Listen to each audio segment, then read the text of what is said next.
امروز 2 فوریه است و این هم برنامه اخباری آزادی. سلام و خوش آمدید بینندگان عزیز. نخست می‌بینیم که در این نشر برنامه چی ها داریم. نمایندگان اداره وکالتداری حقوق انسان در تاجیکستان نیت دارند از زندان‌ها بازدید کنند و ژورنالیستان محبوس را ببینند. دادستانی منطقه کولاب میگوید نیروهای منفعت‌جو از قضیه مرگ عبدالقهار رازقов برای خود سرمایه سیاسی جمع می‌آورند. همین قضیه کولاب را ماهرانه به منفعت خود استفاده بردند.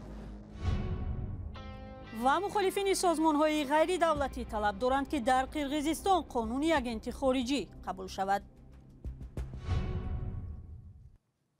مسئولین اداره امبودسمن تاجیکستان گفتند احتمال ضمن بازدید از محبوسان از جمله ژورنالیستان زندانی مسئله شکنجه عبدالستار پیرمحمدزاده را میسنجند.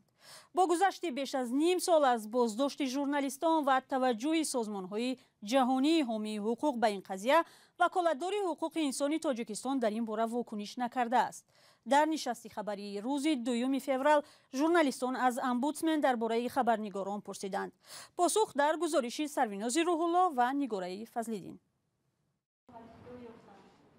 وکالتداری حقوق انسان در تاجیکستان گفت به دیدار ژورنالیستان زندانی می رود. تا امروز این نهاد با روزنامه‌نگاران نه در بازداشتگاه و نه در محبس ملاقاتی نداشت. مسئولین این نهاد گفتند الکی با نماینده‌های مربوطه زندان مشورت کردند. در نقشه گرفته شده است که همین ماه فوریه ما از سلامتی و احوال حقوق خبریم. الکی نقشه است. با این ترتیب وکالتداری حقوق انسان از زندان معروف به یکم سویتسکی شهر دوشنبه بازدید میکند که در آنجا 3 خبرنگار تاجیک دلیر امامعلی، عبدالله غربتی و زوقبک سیدامینی ادای جزا میکنند. تصمیم دیداربینی امبودسمن از وضع ژورنالیستان زندانی در حال است که مری لولار گزارشگر ویژه سازمان ملل در ماه دکامبر و در پایان سفرش به تاجیکستان گفت دلیر امامعلی در محبس به پزشک و یاری طبی نیاز دارد. پیوندان دلیر امامعلی به رادیو آزادی گفتند با او آخر ماه دکامبر سال گذشته ملاقات کردند. آنها گفتند دلیر از زکام اذیت میکشید ولی ظاهرا وضعش بهتر شده است. مسئولان وکالتداری حقوق انسان همچنین گفتند شکنجه شدن ژورنالیست عبدالستار پیرمحمدزاده را از رسانه‌ها شنیدند ولی کسی در این مورد به آنها شکایت نکرده است.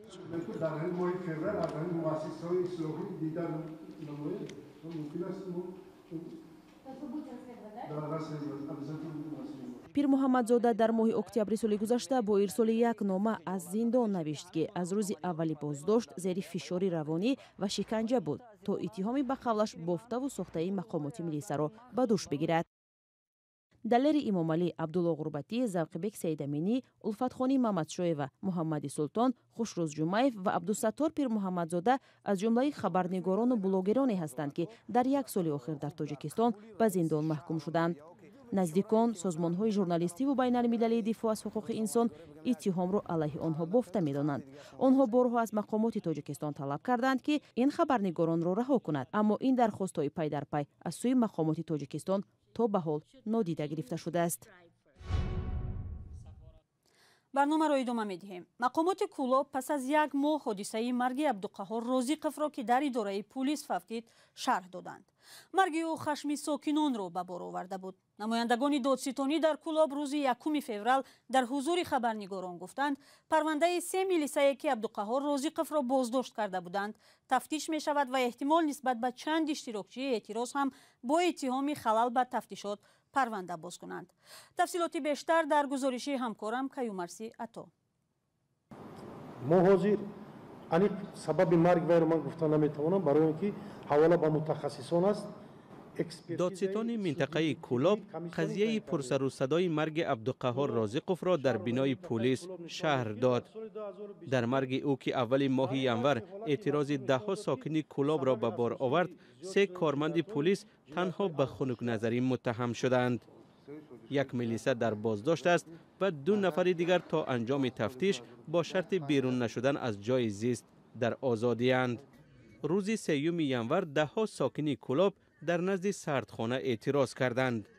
آنها گفتند تا گمانبران بازداشت نشوند جسد را نمیگیرند. این حادثه در شبکه‌های اجتماعی بحث برانگیخت. و ما احساس میکنیم که بعضی قوه‌هایی که بر ضد دولت هستند، بر ضد خلق ملت هستند، همین قضیه کولوب رو ماهرانه به منفعت خود استفاده بردند. نزدیکان عبدالقهار رازقوف روز 30 ینور نیز با طلب تفتیش عادلانه در نزد حکومت شهر کولوب اعتراض کردند.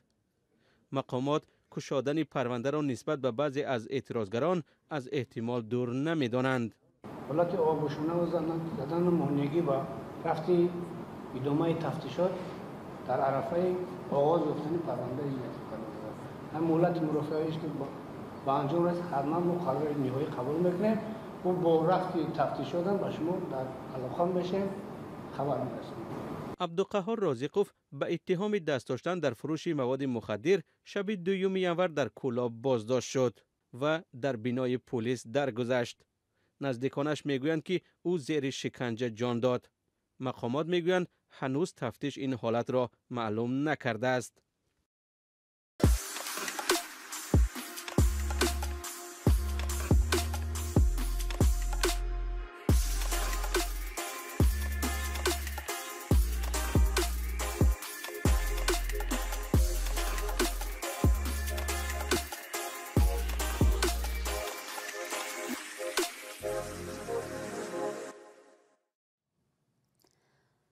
در دوشنبه نشست‌های خبری نهادهای دولتی ادامه دارند. ژورنالیستان که این نشست‌ها را ماه‌ها انتظار می‌شوند میگویند چون دفعه‌های قبلی برخی از وزیران و رهبران از سوال می‌گریزند. وزیر معارف تاجیکستان هم از دادن جواب به چندین سوال خودداری کرده است. خبرنگاران از وزیر مسئله رفتن آموزگاران از ساحه و تأثیر قانون دعوت به تحصیل دانشجویان را پرسیدند. اما چی پاسخ شنیدند؟ مولا رجب یوسفی و امیر ایسایف گزارش دارند. با نشست مطبوعاتی وزارت معارف و علمی خبرنگاران بعد از 6 ماه برای پاسخ گرفتن به سوالهای خود به نزد وزیر معارف آمدند. برخی موضوعها از قبیل ترک ساحه کردن آموزگاران در نشست‌های قبلی وزارت هم صدا داده بود، اما برخورد رحیم سعیدزاده از وزیران قبلی فرق می‌کرد.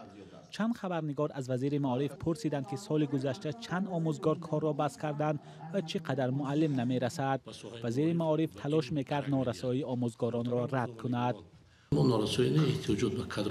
پایفشاری خبرنگاران بر سر موضوع باعث شد که معاون وزیر هم به بحث همراه شود، اما پاسخهای زیادالله عبدالله زاده هم خبرنگاران را قانع نکرد. نشانداد معینه رو گفته نمیتونه که مثال تعداد آموزگاران امروز در جمهوری چقدر نمیرسد. صرف نظر از پرسش‌های با تکرار، وزیر معارف موفق شد که از پاسخ مشخص دادن به سؤال در موضوع ترک ساحه کردن آموزگاران فرار کند. هرچند همتایان پیشین او حداقل جای داشتن این موضوع را تصدیق می‌کردند. از مکتب رفتن به مکه قبول کردن همین دینامیکا در ساحه ما همساله هست. این پدیده نو نیست، این چیزی نو نیست. پاسخ‌های مسئولان وزارت معارف درباره تاثیر قانون نوی دعوت به ارتش و مکتب‌های عالی و تغییر کتاب‌های درسی هم عمومی بود. وزیر گفت درباره قانون دعوت به ارتش پیشنهادهای خود را به حکومت ارسال کردند، اما وقتی خبرنگاران مشخصاً درباره پیشنهادها پرسیدند، وزیر سؤال را نادیده گرفت. رحیم سعیدزاده بعضا نمیگذاشت که مسئولان وزارت سخنشان را تمام کنند.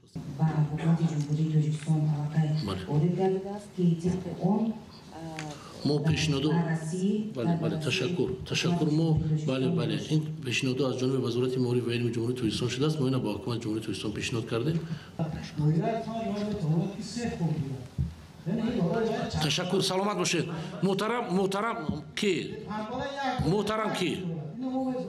محترم سلامیان، تشکر برای جواب دادنتون. از این نشست خبری وزارت معارف چنین برمی آمد که این ساحه مشکل جدی ندارد. وزیر معارف از 20% زیاد شدن معاش و استیپندیاها، تجلیل روز آموزگار و غیره توصیف میکرد. هرچند نگرانی ها از صفت تحصیل و زندگی آموزگاران زیاد صدا می دهد. بعضی خبرنگاران نشست وزارت معارف را با تأثیرات ناخوب ترک کردند.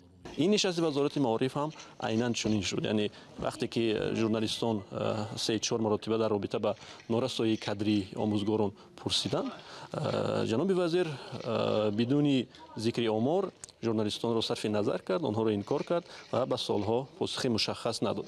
هرچند که چنین پاسخهایی که مثلا امروز ژورنالیستان میپرسند در سالهای پیشتر دسترس بود و آنها را وزیران و رهبران وزارت‌ها و ژورنالیستان میدادند. وزیر معارف یگانه مقامدار نیست که از پاسخ دقیق به سوالهای خبرنگاران خودداری میکند. در این نشست وزارت انرژتیک هم خبرنگاران درباره حجم و نرخ فروش برق به افغانستان پرسیدند ولی پاسخ دقیق نگرفتند. حالان که نشست‌های خبری یکی از آخرین امکانها برای گرفتن پاسخ از رهبران نهاد و وزارت‌ها است. مولا رجب یوسفی، امیر اسایف، آزادی، دوشنبه. خبر و معلومات از جریان نشست‌های خبری وزارت و نهادهای کشور را شما می‌توانید در سامانه‌های آزادی دسترس یا به طور مستقیم تماشا کنید. اگر نظر یا گفتنی هم دارید به ما نویسید. 10 نفر در بیشکک با طلب قبول قانون درباره آگنت‌های خارجی اعتراض کردند. اکثر آنها از صحبت با روزنامه‌نگاران خودداری نموده رویشان را پنهان می‌کردند. در این میان 2 نفر بیشتر از همه اظهارات دشمنانه را شیار کرده بودند. یکی مؤلف پیشنویس قانون آگنت خارجی و دیگری نفری بود که سال گذشته تهدید کرده بود دفتر رادیوی آزادی را در قرقیزستان آتش می‌زند. شهلای گلخواجه در این باره گزارش می‌دهد. اگر قانون درباره آگنت‌های خارجی زودتر قبول نشود، ما می‌توانیم به اقدام‌های رادیکالی دست بزنیم. ما این را بارها گفته بودیم. اگر وکیلان ما چاره نبینند، یا شما زندانی می‌شوید یا ما. Илимбек Исроилов дар ҳама нооромиҳои Қирғизистон кадом як конгресси Амрикову Аврупоро гунаҳгор медонад. این محض همان کنگرسی است که از امریکا جدا شد. همین کنگرس جنگ می‌اندازد. در اصل من نسبت حکومت رسمی امریکا دعوایی ندارم. Amerikadan bölüm çıkan kongres deb qoldi, shu bo'yicha aytib berasiz. بگویید که کدام کنگرس از امریکا جدا شد؟ Amerikadan bölüm chiqqan kongress emas, Amerikada joylashgan, Yevropada joylashgan kongress. یعنی این نه اون کنگرسی است که از امریکا جدا شد، بلکه کنگرسی که در امریکا و اروپا است. ҳизби эркин қирғизистон низ тазоҳуротро барои ҳимоят аз қонун дар бораи агентҳои хориҷӣ ҷонибдорӣ мекунад. раҳбари он Турсунбой Бакир Улу собиқ омбудсмен ва собиқ вакили парлумон аст. ӯ ҳам муаллифи аввалин лоиҳаи қонун дар бораи агентҳои хориҷӣ буд ки дар ниҳоят аз ҷониби парлумон рад карда шуд. ҳоло ӯ тақозо дорад ки дар кишвар пеш аз ҳама бунёди Сорос баста ва тамоми тарҳояш маҳдуд карда шавад.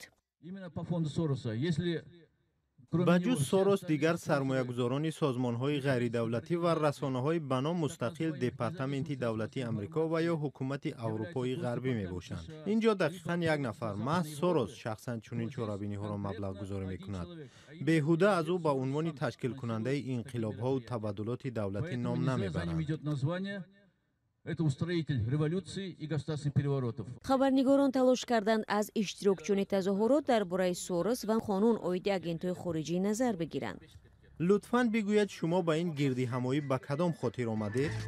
شاید شما میگویید که مخالف و یا طرفدار چی هستید؟ بدون شرح. فعلا در قرقیزستان 2 وریانتی لایحه قانونی агенти خارجی موجود است. یکی از این طرح‌ها از جانب مأموریت پرزیدنت پیشنهاد شده است. طبق آن همه سازمان‌های غیر دولتی که از خارج مبلغ گذاری می‌شوند باید در فهرست علاهیده همچون خارجی ثبت نام گردند و طرح دوم قانون به وکیل نادره نورماتова تعلق دارد. در آن او پیشنهاد می‌کند که سازمان‌های غیر دولتی نه агент بلکه نمایندگان خارجی نامیده شوند. کارشناسان رسانه‌ها بر این نظرند که هر دو سند به خاطر جاری کردن نظارت قطعی و تنگ کردن فضای دموکراتی در کشور میباشد. روسیه در سال گذشته به بیش از 173,000 شهروند تاجیکستان شناسنامه، به 121,000 نفر اجازتنامه اقامت دائمی یا VNG و به 48,000 کس اجازه اقامت موقتی یا RVP داده است. این شماره به زیاده 3% اهالی تاجیکستان برابر است. آمار را وزارت کارهای داخلی روسیه در آخر ماه ینور نشر کرد. شما برنامه اخباری آزادی را تماشا دارید. تا برنامه‌های دیگر، خدا نگهدار.